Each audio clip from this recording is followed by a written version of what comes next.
Bonjour Hanan, je suis ravie de te recevoir aujourd'hui sur ce premier podcast pour Aura Magazine que l'on tourne ici dans cette belle forêt de Fontainebleau. Voilà Hanan, présente-toi, explique-nous un peu qui tu es. Bonjour Audrey, merci d'avoir pensé à moi. Je m'appelle Hanan, j'ai 44 ans, je suis célibataire, j'ai un enfant de 20 ans. Voilà, donc j'ai un parcours un peu atypique.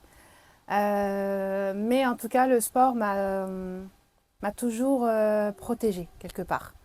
Parce que j'ai toujours trouvé une sécurité dans le sport, quand j'allais bien ou même quand j'allais pas bien. Voilà, quel que soit mon cheminement, quels que soient les tracas, quelles que soient les mésaventures, je sais que je me suis toujours réconfortée dans le sport, voilà, de manière globale. Tu viens aussi d'une carrière militaire. Donc tu avais choisi aussi cette carrière militaire parce qu'il y avait le sport.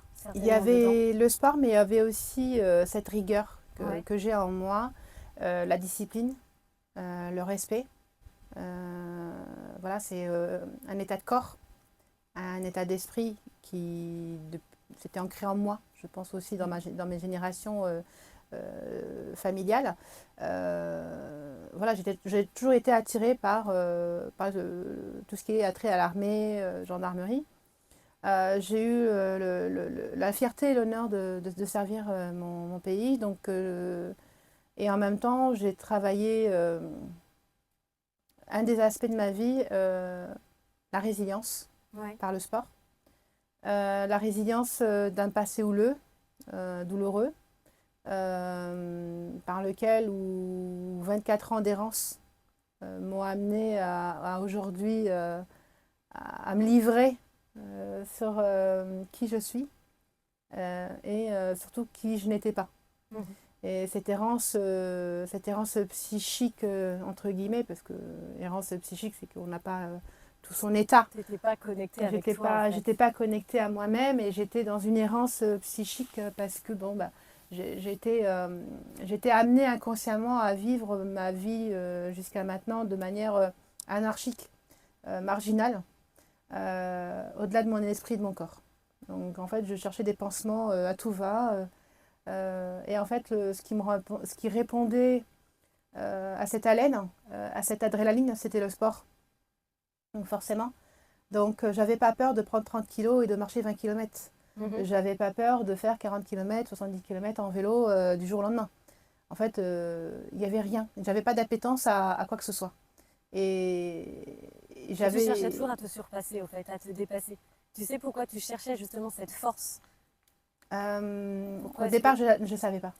Et en fait, je l'ai comprise à travers vos coachings cette année. Parce que je me suis arrêtée à un moment de ma vie. J'ai 44 ans. Et donc, tu as fait une carrière militaire, mais après, tu avais arrêté. Donc après, tu pratiquais plus beaucoup de sport. Avant de t'y remettre là j'ai arrêté un petit moment parce que j'ai fait une transition de l'armée vers le secteur médico-social, donc j'étais en tant qu'aide-soignante. Je ne pouvais pas faire ce que je voulais parce que déjà j'étais maman et en tant que maman, encore une fois, le moi il n'est pas là. Que ce soit dans la relation du couple, que ce soit dans la relation mère-enfant, il ne s'agit plus de soi. Et à l'époque, voilà, c'était en 2005, on n'a pas aujourd'hui ces approches qu'on a aujourd'hui d'être recentré sur nous, qu'est-ce qui fait etc., etc. On a beaucoup évolué sur la prise en charge de la psychologie humaine, qui fait don de soi, qui es-tu réellement pour pouvoir te poser et être bien dans ta peau. C'est vrai que mon expérience, mon parcours rempli d'embûches faisait que je me remplissais. Et en fait, c'est paradoxe parce que on mange 3 fois par jour avec 2 collations. Et en fait, moi, je me remplissais au quotidien. Je me remplissais de tout et de rien. Ouais. Tu compensais un espèce de vide en toi. Exactement. C'est ça. Sans le comprendre. Sans comprendre. Sans le voilà, maîtriser. c'est vraiment le... Je crois qu'il n'y a même pas de mots. Il n'y a pas de mots pour décrire justement ce vide qu'on essaye de compenser. Aujourd'hui, j'ai les mots. parce qu'il y a eu un travail qui a été fait. Il y a eu votre rencontre aussi, et surtout ta rencontre qui m'a amenée à me recentrer plus sur moi-même pour pouvoir aligner le cerveau et l'esprit, du moins l'esprit et le corps. Oui, c'est ça. Le cerveau Parce encore, qu'on a voilà. travaillé ensemble. Voilà. sur Le nos cerveau, coachings. c'est plutôt mon côté à moi, côté éducatrice, et j'aime beaucoup la psychologie et tout ce qui est thérapie. Donc ça, je garde mon mot à moi du cerveau, mais j'ai réussi à reconnecter mon esprit, mon cœur, et la femme, donc voilà, on voit que je suis une femme. Oui, une très belle femme. Mais dans ce corps de femme, il y a une petite fille qui n'a pas grandi. Ouais. Et en fait, j'ai compris vraiment qu'il fallait qu'elle grandisse à l'intérieur de moi pour pouvoir être en union et être en phase. Et c'est à partir de là que tout se débloque. Voilà. Et c'est arrivé quand, là? J'ai commencé une rétrospection il y a à peu près 4 ans. Voilà, donc je ne vais pas parler de mon parcours parce qu'il est quand même très difficile. Il fallait que je fasse grandir mon fils déjà dans un premier temps parce que c'était ma priorité numéro 1. Ensuite, que je comprenne aussi, parce que j'ai demandé à faire des suivis, j'ai rencontré beaucoup de psy, mais qui n'écoutaient pas forcément. Mhm. Et je viens du milieu du soin, j'ai accompagné énormément de personnes fragiles. Dans l'équipe pluridisciplinaire, on avait aussi des psys, et en fait, c'était cette rencontre-là qu'il me fallait. Au-delà de la personne qu'elle était, au-delà de la psy qu'elle était. Et en fait, elle m'a donné un livre. Un livre à lire pour que ça se débloque en toi. qui a débloqué en moi la phase dans laquelle j'ai entrepris il y a 2 ans, l'écriture de ma vie. Oui. L'écriture. C'est écrit un livre que j'ai hâte de lire. Donc voilà, cette autobiographie de moi, qui n'est pas encore terminée parce que j'ai besoin de ressentir les choses, j'ai besoin de prendre du recul, j'ai besoin surtout de les ressentir. Et il faut finir aussi peut-être. Et après cette boucle, ouais, voilà, cette boucle, parce que voilà, j'ai pris en main cette petite fille en moi. C'est pas facile d'en parler encore. Non, mais c'est très Mais bien comme ça, on parle. voilà, je suis contente d'avoir eu ces rencontres autour de moi qui m'ont permis de comprendre des choses, de faire abstraction avec certaines histoires du passé et surtout qui m'ont permis de me rencontrer. C'est surtout c'est ce que je vais garder parce qu'en fait, cette interview, il s'agit du sport et de l'alimentation. Mais en fait, l'alimentation première, elle fait partie de notre soi, elle fait partie de notre cerveau, elle fait partie de notre esprit, elle fait partie de notre ADN, elle fait partie de notre corps. Et ça, tu l'as compris. Et ça, je viens de le comprendre uniquement cette année parce que dans une recette, on a tous les ingrédients et si on retire un ingrédient, on ne peut pas arriver à faire la bonne recette. Il va toujours manquer quelque chose. Et c'était ça, moi. Et c'est cette rencontre que j'ai avec toi dans ces coachings-là qui m'ont permis de dire, mais j'exécute. Mais pourquoi je suis là à exécuter ça? Tant que ça n'a pas de sens et tant que toi, tu n'avais pas fait ce travail sur toi, ça ne pouvait pas fonctionner. Jamais. C'est ça. Jamais. Et tu l'as compris que tu pouvais faire tel ou tel régime lambda, de toute façon, tu n'allais pas avoir les résultats qu'il fallait. Que ce soit un régime, entre guillemets, plutôt un rééquilibrage alimentaire, parce que, comme je disais, le régime, c'est pour les personnes qui ont une pathologie diabétique, insuffisance rénale et toutes les pathologies. Là, on est vraiment obligé de les personnes saines, voilà, les personnes saines qui n'ont pas de traitement, qui n'ont pas de pathologie, c'est un rééquilibrage alimentaire. Et moi, je sais que mon rééquilibrage alimentaire, j'ai toujours fait attention à ce que je mangeais dans la qualité. Il y a des fois, je ne mangeais pas forcément l'entrée, le plat, etc. Mais j'avais la qualité, surtout, et la quantité qu'il me fallait. Alors, les jours off, je mangeais ce qu'il fallait. Mais les jours d'entraînement, je mangeais 3 portions parce que j'avais besoin de carburant. Si je n'avais pas le carburant, ce n'était pas compliqué. Je faisais ma séance, j'étais dans la douleur, j'étais dans une souffrance. Mais ce que je ne comprenais pas après, et aujourd'hui je l'ai compris aussi cette année, c'est les blessures. Ouais. Et en fait, on a beau conseiller, on a beau dire les choses, on a beau prévenir, tant qu'on n'a pas la tête dans le plat, on ne réalise pas. Et en fait, j'ai mis la tête dans le plat. J'ai réalisé que en fait, je n'écoutais pas forcément les conseils des coachs parce que le cerveau humain n'écoute pas les autres. Il faut se le dire, il ne faut pas se mentir. Donc, moi, la première, j'ai essayé de respecter toute ma vie, mais il y avait des choses où forcément je ne respectais pas. On s'écoute plutôt soi-même et Voilà. voilà. Sauf que moi, à travers le sport, jusqu'à maintenant, quand j'étais militaire, mon cerveau était sur off. J'avais une arme dans les mains. Donc, il ne s'agit pas de soi. Ton cerveau, il est sur off. Donc, tu exécutes. Ouais.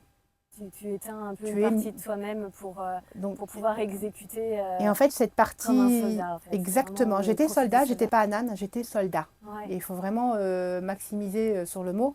Parce que quand tu es soldat, tu es soldat. Tu ne t'appartiens pas.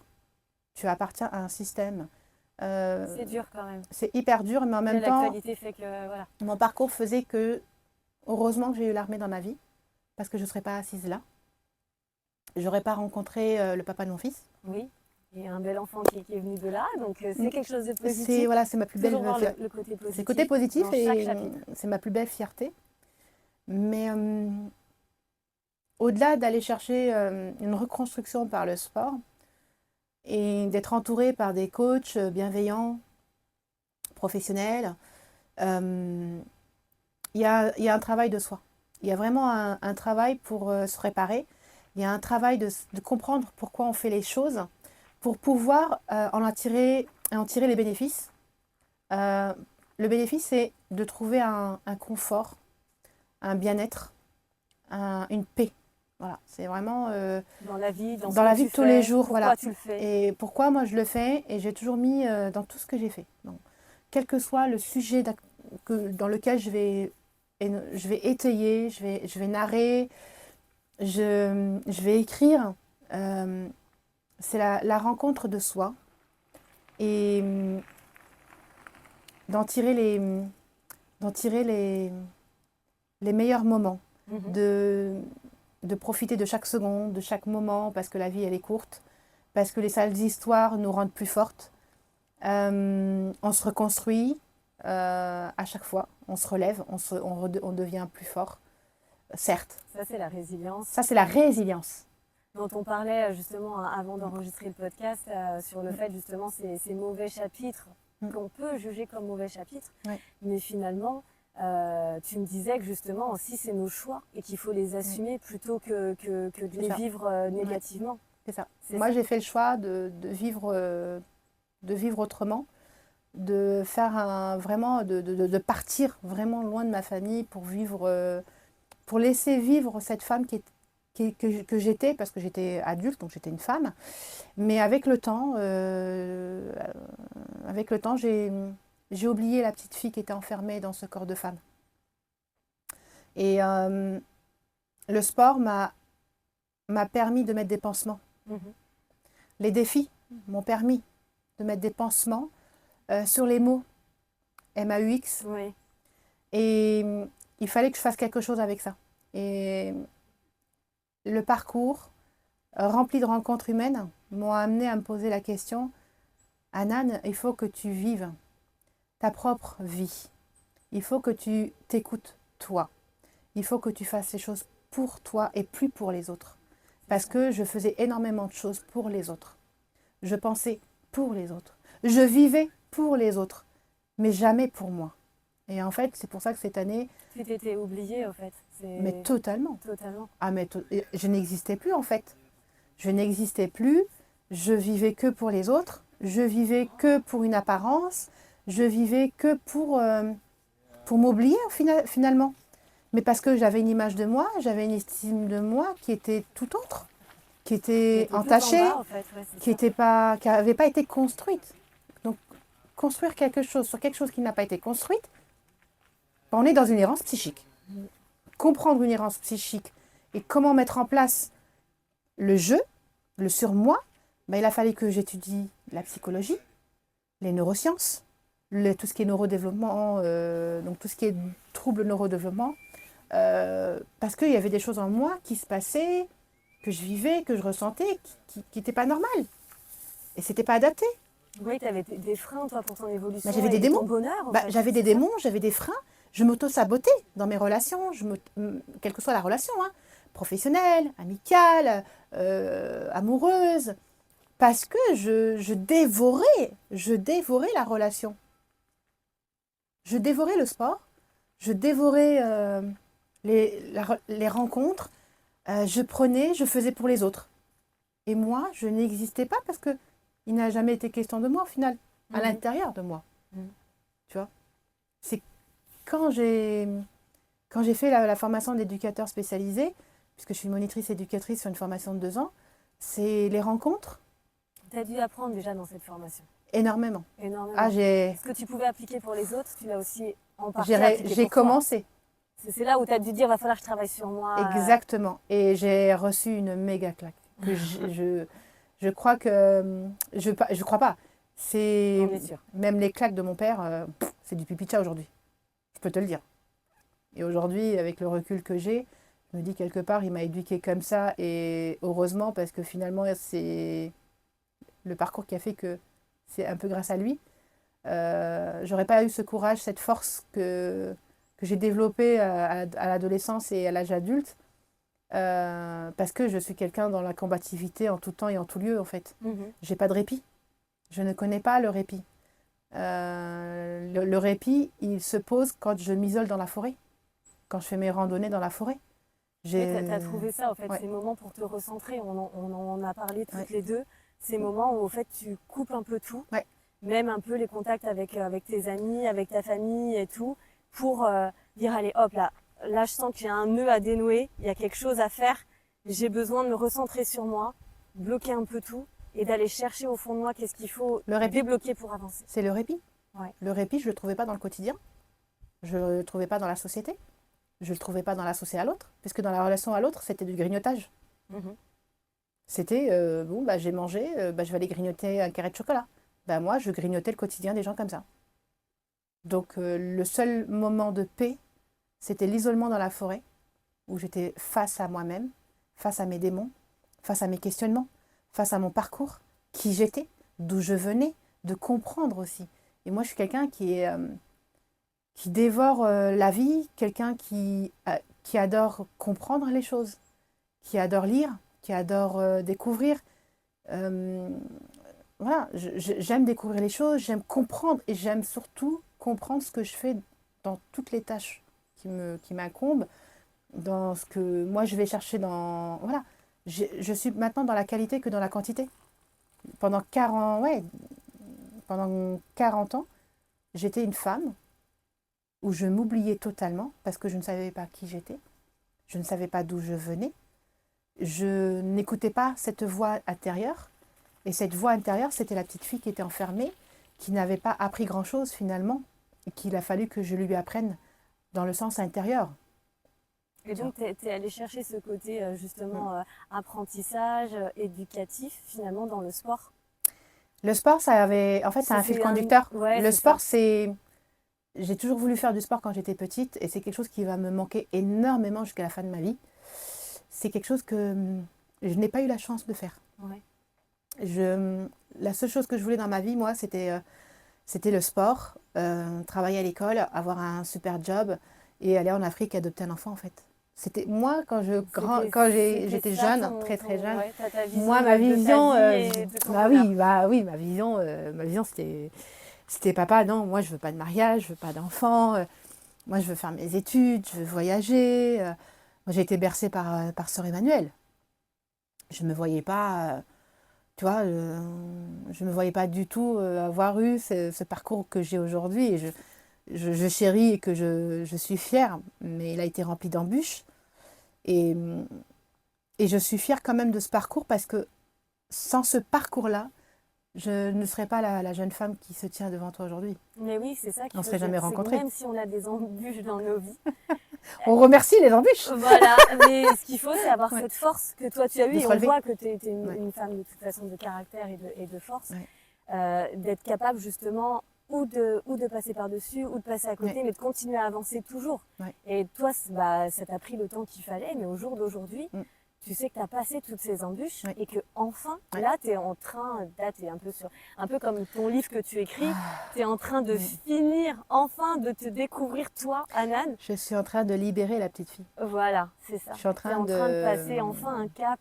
Je suis en train de passer un cap dans lequel la boucle va se fermer prochainement parce que j'ai fait le tour de tous les questionnements. Et donc finalement, quoi que tu pouvais faire, que ce soit des régimes, que ce soit justement aussi des programmes sportifs justement exigeants, comme là tu t'étais lancé dans un triathlon, finalement le triathlon, cette blessure t'a empêché de la faire, mais tu as trouvé autre chose avec justement avec tout ce que tu t'es lancé et cette recherche de toi-même. J'ai trouvé bien plus que un défi à relever. Ceci dit, il est remis, hein, je ne lâche pas le triathlon. Oui, oui. Mais disons que je pars sur de nouvelles bases, plus préparée mentalement et physiquement. Parce que j'ai eu quand même pas mal de blessures sur le dernier trimestre, puisque consciemment, j'avais une peur. J'avais des blessures qui n'étaient pas résolues. Et forcément, ces blessures, elles étaient liées à des émotions et des angoisses qui étaient sous-jacents. Et donc, non, je repars satisfaite. Je repars plus forte, plus préparée. Mais surtout... avec une autre approche. Avec une autre approche, avec le respect d'une préparation plus saine avec le corps et l'esprit. Parce qu'en fait, cette année, ce défi était pour remplir un vide, pour noyer une blessure, et c'était un pansement. Parce que je me suis mise au triathlon suite à quelque chose, suite à une histoire douloureuse, qui reste encore très douloureuse, mais qui m'a permis de ne pas tomber, de ne pas chuter. Quand même bien, on tombe, on se relève. Tu t'es raccroché à ça. Mais en fait, cette force la préparation en elle-même de ces 3 sports, au final... tu t'es mis la barre haute quand même, un triathlon. Moi, quand tu m'as dit, je fais OK, 3 mais parce que c'est parce que j'en ai déjà Tu fait. avais ce passé sportif, ce voilà, mental. Alors à l'époque, j'étais militaire, on courait 10 km tous les jours. Mais voilà, j'étais encore très jeune, j'étais immature, il me manquait énormément de choses.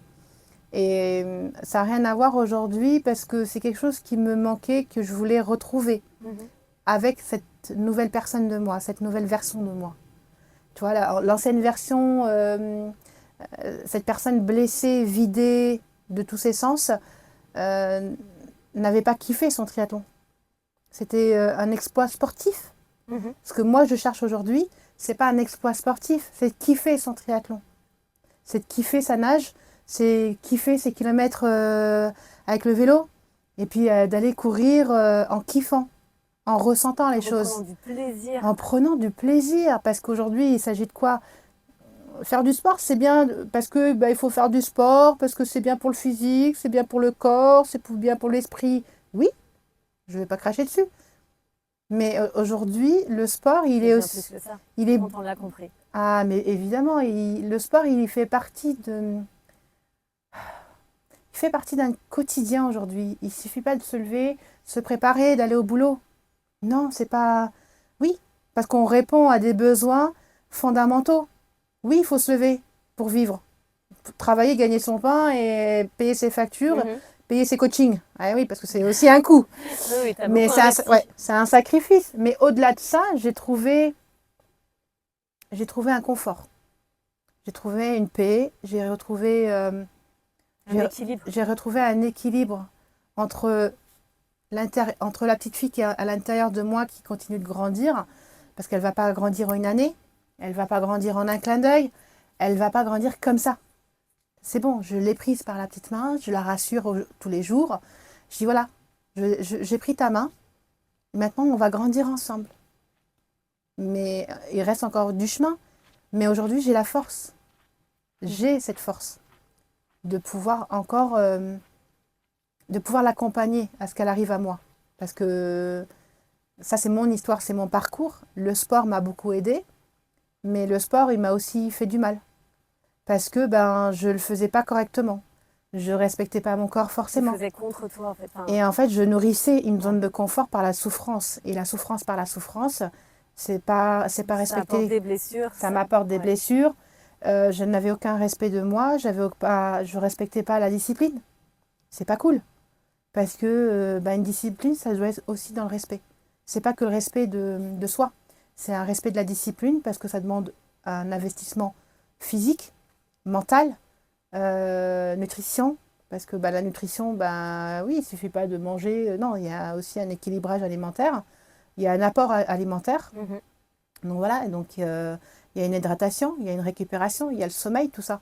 Ça, c'est des ingrédients pour amener à bien ton objectif, pour arriver au bout de la ligne. Si c'est pour arriver déglingué, oui, je suis arrivé, je l'ai fait, oui, tout le monde est capable. Même celui qui est derrière l'écran, qui est sur son canapé, il est capable. C'est juste qu'il n'a pas envie, c'est parce qu'il n'a pas confiance en lui. Donner les moyens Mais moi, demain, je rentre dans l'écran et je dis, hop, viens avec moi, on va le faire et tu vas le faire. Je sais que tu vas le faire. Tout le monde est capable de le faire. C'est comment on le fait. C'est pourquoi on le fait. Voilà, il y a le sport, mais il y a aussi la danse. Il y a le théâtre. Il y a plein de leviers aujourd'hui par lesquels on peut se reconstruire. Aujourd'hui, moi, c'est le sport, c'est la danse. Mais l'écriture est arrivée beaucoup plus tard parce que c'est une thérapie que j'ai commencé parce que c'est des choses que moi, je mets en place pour mes gamins, que j'accompagne au quotidien. Et je sais que l'écriture m'a bousculée. C'est un miroir. Et le fait de... Il faut être prêt à l'affronter, ça. J'étais pas prête encore. Il y a des moments où je te sentais, je pense que tu étais dans une étape de ton livre, où tu secouais des choses, là. Et heureusement que, justement, pendant nos séances, j'ai l'impression que, je reconnectais un peu tout ça, quoi. Et tu sais quoi? On libérait des choses. On libérait des choses pendant cette séance-là. Et c'est ces séances qui m'ont amené ces réflexions qui m'ont rassurée, en fait. Qui m'ont rassurée sur les questionnements, sur ces peurs, sur ces angoisses qui s'éveillaient en moi, que je ne comprenais pas, parce que j'ai 40 ans, pourquoi ça s'éveille en moi à ce moment-là? Mais parce que tu as été les chercher inconsciemment. Ils avaient bien enfoui. Ouais, c'est bien. Mais ils avaient besoin. Ils avaient besoin. Mon parcours avait besoin aussi d'être bousculé. Il avait besoin de libérer ça. Parce qu'en fait, on a besoin de se libérer pour pouvoir être bien. Et j'avais l'impression d'avoir des couches de poids sur moi. J'avais l'impression que chaque pas était lourd. Peut-être justement, et souvent, c'est ce que j'ai appris dans ma formation, le cerveau garde du poids, fait prendre du poids, parce qu'au fait, à l'intérieur de toi, il le ressent comme ça et il en a besoin. Et donc, tu peux mettre en place tous les régimes que tu veux, tout ce que tu veux, ça ne marche pas. Tant que tu n'as pas retiré ce poids à l'intérieur de toi, dénouer ces nœuds, ça ne fonctionnera pas. C'est ça. C'est ça. Et ça, toi, tu l'as compris au fur et à mesure. Je l'ai compris, et puis inconsciemment, du coup, tu perds du poids. Tu as une approche plus saine. Tu as une approche plus saine. Et en fait, inconsciemment, tu n'y penses plus. Ouais. Tu n'y penses plus parce que tu kiffes maintenant. En fait, aujourd'hui, je ne me pose plus de questions. Je ne suis plus tiraillée. Je ne cherche plus ces questions de pourquoi je ressens ça aujourd'hui. Parce que j'ai mis du temps, grâce à l'écriture, grâce au sport, grâce à la nutrition, parce que je suis curieuse de nature. Donc forcément, il n'y a pas que l'histoire, il n'y a pas que la géographie, sauf les mathématiques. Mais voilà, les maths font partie aussi parce que on en a besoin parce que il faut équilibrer, il faut quantifier. Mais voilà, je suis curieuse de nature et j'ai besoin de comprendre l'exécution de la commande que les coachs vont nous demander de faire. C'est pour monter 15 fois ou de faire 20 squats et que ça soit mal exécuté, moi je te le dis, je ne le fais pas. Il n'y a pas d'intérêt. Ouais. Voilà, donc c'est pour ça que moi les coachings que je fais c'est ce que je te disais, en on individuel. prend le temps sur tel exercice, on engage bien ci, on engage bien ça. Qu'est-ce que tu ressens? C'est ça. Voilà, c'est le ressenti que je recherche. Pourquoi on fait ça? Pourquoi je fais ça? Et j'ai besoin de... Parce que moi je suis comme ça. C'est pas... Voilà, c'est propre à moi, je le ressens. Parce que je fonctionne comme ça. Moi, j'ai besoin, quand je fais les choses, de comprendre les choses et pourquoi je les fais, pour pouvoir en tirer les bénéfices, le bien-être et le sentiment de bien-être. Et au final, j'arrive à la conclusion, au final, c'est ça le bonheur. Le bonheur, il est quand tu es ancré, quand tu n'attends plus rien des autres, quand tu ne vas pas sauver la terre entière. Quand tu vas pas faire... tu peux pas sauver tout le monde, Anan. Oui, je sais, mais si je peux en sauver un, ça serait bien. Mais parce que j'essaie de vivre dans la relation à l'autre, dans l'authenticité, dans le moment, de kiffer le moment que je suis avec... là, je suis en coaching. Oh, putain, c'est dur, mais je kiffe mon moment, je suis avec la personne. Parce que il s'agit aussi d'un moment, d'un instant T dans ta vie par lequel tu vis. Et en fait, quand tu vis au jour le jour, parce que moi, je ne projette rien pour l'instant, je suis quelqu'un qui dévore chaque instant, qui vit au jour le jour, mais j'ai besoin de ressentir les choses. Sinon, je ne serais pas assise là. Je serais en train de faire le tour du monde, par exemple. Mais c'est ça de vivre. En fait, tu as compris avec ce parcours, avec cette recherche par le sport, par le rééquilibrage alimentaire, par tout ça, comment te retrouver toi et comment vivre au fait pour toi. C'est ça. C'est en fait respecter en fait, le corps, c'est une enveloppe. Les organes font partie de cette enveloppe. Mais l'esprit et le cœur, j'ai pas encore les mots. Il faut vraiment que les gens comprennent, pour toute personne sur la Terre, il y a l'enveloppe, il y a l'esprit et le cœur. Si les deux ne sont pas reliés, c'est comme une vitrine on va pas mettre de marque, mais voilà, c'est comme une vitrine. Oh, c'est joli, ça brille. Oh, c'est cher. Quelle est l'utilité? Rien. Elle t'apporte quelque chose? Rien. Tant que tu ne ressens pas et que ça soit en adéquation avec ton esprit, c'est pas ça le bonheur. Tu vois, le bonheur, c'est ça. C'est de ressentir les choses par le cœur, quand il passe par l'esprit, quand il est compris dans sa globalité. Tu vois, c'est ça. C'est une belle phrase sur laquelle on va terminer, mais c'est très très bien tout ce que tu nous as partagé aujourd'hui, Hanan. Franchement, c'est merveilleux. Super. Et je trouve que ça résume tout, plutôt que d'aller partir sur... c'est comme ça que je travaille et avec toi et avec les autres, plutôt que de partir sur un programme sportif, tel exercice efficace, machin, tel régime efficace. Ben non, en fait, là, tu as tout résumé. Tu as tout résumé comment ça peut fonctionner. Et c'est être aussi en bonne santé, avec quelques kilos en trop, c'est pas grave. On s'en fiche. Mais la bonne santé, c'est les mots qui sont... c'est ça. C'est vraiment... Et souvent, on oublie, si la santé mentale n'est pas présente, la santé physique, elle va être difficile à obtenir. C'est ça. Merci beaucoup, Merci Hanan. à toi.